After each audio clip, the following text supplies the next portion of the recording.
What's going on everyone? In this video I will show you how to fix Galaxy A56 won't send MMS messages. So let's start the video. First of all, check your internet connection works properly or not. After checking your internet or network connection, then swipe down to your control center and turn on your mobile data.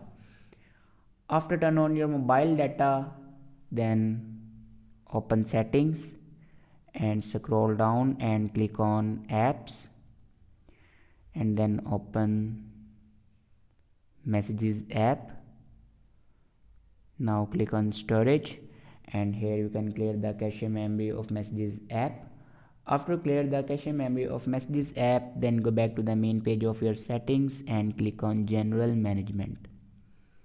Now click on reset and then here you can see the option reset mobile network settings. Now click on it and then again click on reset settings. After reset the network settings, your problem will be fixed. I hope this video is helpful for you. Thanks for watching.